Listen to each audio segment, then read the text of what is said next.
नमस्कार। First year Jharkhand देख रहे हैं आप। मैं हूं आपके साथ सदन सिंह। आर्थिक अपराधिक इकाई के डीआईजी मनन सिंह ढिल्लों ने प्रेस कॉन्फ्रेंस किया। कल से सिपाही भर्ती की परीक्षा होनी है, 6 चरणों में परीक्षा होनी है, जिसको लेकर उन्होंने प्रेस ब्रीफिंग किया और उन्होंने कई बातें कही। साइबर टीम भी बनाया गया है और हेल्पलाइन नंबर, व्हाट्सअप नंबर और 2 ईमेल आईडी भी जारी किया गया। पहले आप उनकी बयानों को सुनिएगा, क्या कुछ कह रहे हैं। ब्रीफिंग हम लोगों ने रखा है आर्थिक अपराध इकाई में।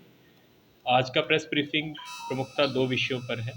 आप सभी अवगत हैं कि कल से केंद्रीय चयन परिषद सिपाही भर्ती की परीक्षाएं प्रारंभ हो रही हैं और आप सभी वाकिफ़ हैं कि विगत वर्ष इस परीक्षा को 3 चरणों में आयोजन किया जाना था, लेकिन प्रथम चरण में ही जो 1 अक्टूबर को परीक्षा हुई थी 2023 को, उसके दोनों पालियों की परीक्षा की जो उत्तर कुंजियाँ थी वो सोशल मीडिया पर वायरल हो गई थी, जिसकी वजह से इस परीक्षा को स्थगित करना पड़ा था और लगभग आज 9 महीने के विलंब के पश्चात दोबारा इस परीक्षा का आयोजन किया जा रहा है। इस परीक्षा से संबंधित क्योंकि जो कांड हुए थे उसका अनुसंधान आर्थिक अपराध इकाई के द्वारा भी किया गया था। इसके अलावा हम लोगों ने बिहार जो पब्लिक सर्विस कमीशन का जो टीआरई 3 परीक्षा लीक हुआ था और नीट का जो हुआ था वो भी हम लोगों ने किया था। आर्थिक अपराध इकाई में जो विशेष अनुसंधान दल गठित हुए थे, तो हमारे पास काफ़ी अच्छा डेटाबेस बना है, ना केवल बिहार राज्य के अपराधियों का बल्कि अन्य राज्य के अपराधियों का जो कि प्रोफेशनल तरीके से परीक्षा लीक के मामलों में संलिप्त रहते हैं। अभी हम लोगों को काफ़ी सूचनाएं फिर आ रही हैं कि कुछ कुछ अभ्यर्थियों को इन गिरोहों के द्वारा या फिर साइबर फ्रॉडस्टर्स के द्वारा कांटेक्ट किया जा रहा है कि हम लोगों के पास उत्तर कुंजी आ जाएगी, हम लोगों के पास प्रश्न पत्र आ जाएगा और इसी नाम पे ही वो जो अभ्यर्थी हैं उनसे पैसा ठगने का प्रयास कर रहे हैं या फिर उनको दिग्भ्रमित कर रहे हैं। इसके लिए हम लोगों ने एक सार्वजनिक नंबर कल प्रेस विज्ञप्ति के माध्यम से भी इशू किया था। आज आप लोगों के माध्यम से भी हम पुनः जितने भी अभ्यर्थी हैं जो कि इस परीक्षा में कल शामिल होंगे, क्योंकि परीक्षा 6 चरणों में हो रही है। 7 तारीख को हो रही है, 11 तारीख को हो रही है, 18, 21, 25 और 28 तारीख को हो रही है। तो आप सबके माध्यम से मेरा अनुरोध रहेगा कि आप जो हम लोगों ने इसके लिए एक सार्वजनिक 2 ईमेल आईडीज़ और एक व्हाट्सएप नंबर जारी किया है, जिसका आप व्यापक रूप से प्रचार प्रसार करें ताकि इस परीक्षा से संबंधित कोई भी सूचना असूचना हो, कोई पैसा मांग रहा है, कोई वायरल खबरें फैला रहा है कि प्रश्न पत्र लीक हो गया है, वो सब की सूचना हम लोगों को समय पे मिलेगी तो हम लोग उस पर समय रहते एक्शन कर सकेंगे। जो हम लोगों का व्हाट्सएप नंबर है जो कि 24 घंटे एक्टिवेट रहेगा, वो है 8544428404 और हम लोगों ने 2 ईमेल आईडीज़ भी दी हैं, sp-cyber-bih@gov.in और cybercell-bih@nic.in। हम आप लोगों को विज्ञप्ति के माध्यम से भी आप लोगों को दे देंगे। अभी जो प्रमुख रूप से 2 प्रकार के जो अपराध शैलियाँ हम लोग देख रहे हैं, कुछ अभ्यर्थियों को ये कह के कॉन्टैक्ट किया जा रहा है कि हमारे पास उत्तर कुंजी आ चुकी है या फिर आ जाएगी या प्रश्न पत्र आ जाएगा, अगर आप लोगों को चाहिए तो इतना पैसा हम लोगों को दीजिए। ये अधिकांश साइबर फ्रॉडस्टर्स हैं जो कि पैसा लेके इन्होंने एनोनिमस टेलीग्राम ग्रुप्स और व्हाट्सएप ग्रुप्स बना के रखे हुए हैं। कुछ ग्रुप्स को हम लोगों ने इन्फिल्ट्रेट किया और अब हम लोग उनको चिन्हित कर रहे हैं। दूसरा ये है कि जिस दिन कल परीक्षा होती है तो ये लोग जो फेक उत्तर कुंजियाँ होती हैं, जो फेक प्रश्न पत्र होते हैं, उनको वायरल कर देते हैं ताकि जो परीक्षा की सैंक्टिटी है उसके ऊपर प्रश्न चिन्ह लग सकें और जो अभ्यर्थी हैं या उनके अभिभावक हैं उनमें बेचैनी हो। तो ये 2 प्रमुख हैं जो अपराध शैलियाँ रहती हैं, इनके ऊपर हम लोगों ने नज़र रखे हुए हैं और हम लोगों ने एक विशेष यहाँ पे दल का हम लोगों ने गठन किया है आर्थिक अपराध इकाई में, जो कि सोशल मीडिया की भी लगातार पेट्रोलिंग करेगा इन सभी परीक्षाओं के दौरान। तो हम लोगों ने इसके लिए कल एक एडवाइजरी भी इशू की है।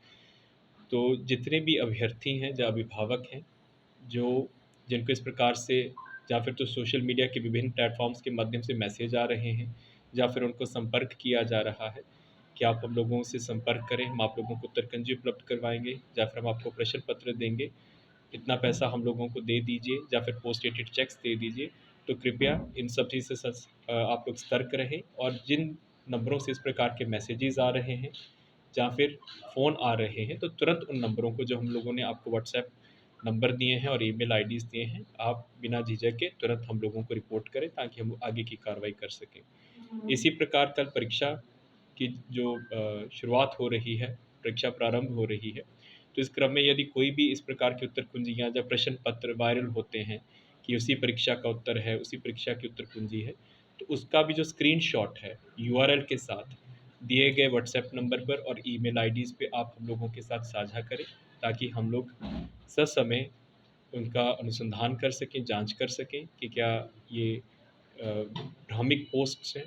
इनको अगर वो भ्रामक होंगी, गलत पोस्ट होंगी, मिस इन्फॉर्मेशन होगा, तो तुरंत हम लोगों का जो मैकेनिज़्म है, जो सोशल मीडिया प्लेटफॉर्म्स के नोडल ऑफिसर्स हैं, उनसे संपर्क करके हम उनको टेक डाउन करवाएंगे और इन वेबसाइट्स को ब्लॉकिंग करवाने के लिए अग्रतर कार्रवाई करेंगे। तो मेरा अनुरोध रहेगा सभी अभ्यर्थियों से, अभिभावकों से जो इस परीक्षा में शामिल हो रहे हैं, कि इन नंबरों को आप लोग नोट करें और जो भी इन्फॉर्मेशन आ रही है या फिर कोई भी आपकी क्वेरी है साइबर स्पेस से संबंधित, तो आप हम लोगों के साथ साझा कर सकते हैं। हाँ, नंबर मैं दोबारा रिपीट कर देता हूँ। जो हम लोगों का सार्वजनिक व्हाट्सएप नंबर है, मोबाइल नंबर है, ये है 8544428404, 85 444 284 04। और हम लोगों की 2 ईमेल आईडीज़ हम लोगों ने जारी की हैं, spcyber-bih@gov.in और cybercell-bih@nic.in। हम लोगों ने विज्ञप्ति में भी इनको लिखा है। तो और आज काफ़ी समाचार पत्रों में प्रकाशन भी हुआ है इन आईडीज़ का। दूसरा, हम लोगों ने, क्योंकि जो हम लोग साइबर के पूरे बिहार मिस इन्फॉर्मेशन कैंपेन्स चलती हैं, उसको लेकर जो भी भ्रामक पोस्टें हैं उसको समय रहते हम लोग टेक डाउन करा सकें, तो उसको हम लोगों को अच्छी सफलता मिली थी। और अब चुनाव के बाद हमने इस यूनिट को परमानेंट कर दिया है, उसका नाम है सोशल मीडिया पेट्रोलिंग यूनिट। इसमें अब हम लोगों को जिस प्रकार की भी संवेदनशील पोस्ट होती हैं, या फिर धार्मिक उन्माद या फिर जातीय उन्माद फैलाने वाली पोस्ट होती हैं, या फिर मिस इन्फॉर्मेशन कैंपेन्स चलती हैं, फेक न्यूज़ के कैंपेन्स चलते हैं, उसके हम लोग नज़र रखते हैं। इनके ऊपर कार्रवाई करते हुए जो हम आपको आंकड़े दे रहे हैं, ये इलेक्शन के अलावा हैं। अभी तक कुल 101 ऐसी पोस्ट्स को जो विभिन्न सोशल मीडिया प्लेटफॉर्म्स पे थी, पोर्टल्स पे थी, उनको टेक डाउन करवाया गया है और 4 वेबसाइट्स को ब्लॉकिंग करने के लिए हम लोगों ने प्रस्ताव ministry of electronics and IT को दे दिया है। जो टेक डाउन होती है वो हमारे स्तर पे ही होता है, उसके लिए ईडीजी इकोनॉमिक ऑफेंसेस यूनिट वो नोडल ऑफिसर है, और जो आप लोगों को वेबसाइट ब्लॉकिंग कराना है उसके लिए भारत सरकार को प्रस्ताव जाता है डिपार्टमेंट ऑफ आईटी के थ्रू। तो ये कार्रवाई हम लोग कर रहे हैं। इसके अतिरिक्त जो मैंने आपको बताया है कि जो चाइल्ड सेक्सुअल अब्यूज़ में आपने साफ तौर पर आर्थिक आपराधिक इकाई के डीआईजी मानव सिंह ढिल्लों को सुना। उन्होंने साफ तौर पर प्रेस ब्रीफिंग किया, सिपाही भर्ती परीक्षा को लेकर उन्होंने साफ तौर पर कहा कि जो भी हम लोगों के द्वारा टीम बनाया गया है उसको लेकर हम लोग मॉनिटरिंग कर रहे हैं सोशल मीडिया के माध्यम से, और 2 नंबर जारी किया गया है, व्हाट्सएप नंबर जारी किया गया है, 2 ईमेल आईडी भी जारी किया गया है। और उन्होंने ये भी बताया कि जो भी इसके पहले परीक्षा हुआ था, बीपीएससी टीआरई 3 की परीक्षा हुई थी और बिहार पुलिस की परीक्षा हुई थी, बीपीएससी की परीक्षा हुई थी, उसमें जो भी इसमें अपराध करते गए पकड़ाए गए थे, जो मास्टरमाइंड थे, उन्हें जो है उनकी गिरफ्तारी हुई। 3 दिन में 3 गिरफ्तारी हुई। ये आर्थिक अपराध इकाई का एक बड़ा सफलता उन्होंने बताया कि 3 दिन में 3 गिरफ्तारी हुई है। और आगे की जो है हम लोग बनाए हुए हैं, नज़र बनाए हुए हैं, और जो 3 दिन जो परीक्षा चलेगी बहुत ही अच्छे तरीके से सफलतापूर्वक परीक्षा चलेगी, इसको लेकर उन्होंने साफ तौर पर कहा। बहरहाल इस खबर में इतना ही। आगे की अपडेट के लिए बने रहिए फर्स्ट बिहार झारखंड पर। मैं सिंह पटना। पनोरमा ग्रुप, जो सोचता है वो करता है। आपके अपने सपनों का आशियाना। ये लो मुंह मीठा करो, आज मैंने अपना जॉब छोड़ दिया, अब हम पूर्णिया वापस जाएंगे। जॉब छोड़ दिया है? मतलब ये घर कैसे चलेगा? हम करेंगे क्या? और माँ बाबूजी क्या बोलेंगे? इसलिए मैं एक और मिठाई का डब्बा लाया। अपने बिजनेस के लिए लोन अप्रूव हो गया। अरे लोन अप्रूव हो गया वो तो ठीक है, लेकिन पूर्णिया में हम रहेंगे कहाँ? अपना घर भी तो नहीं है वहाँ। इसलिए तो एक और मिठाई का डब्बा अलग से लाया हूँ। हमने पूर्णिया में घर ले लिया है, पूर्णिया के ई होम्स पैनोरमा में। पूर्णिया में पैनोरमा ग्रुप लेकर आए हैं ई होम्स पैनोरमा। बड़ा घर, आलीशान जिंदगी और अत्याधुनिक सुविधाओं के संग। अरे अरे, अब क्यों मुंह मीठा करवा रही हो? क्योंकि हम घर वापसी जो कर रहे हैं। घर वापसी की खुशी पूर्णिया में ई होम्स पैनोरमा के संग। ई homes panorama, luxurious lifestyle redefined.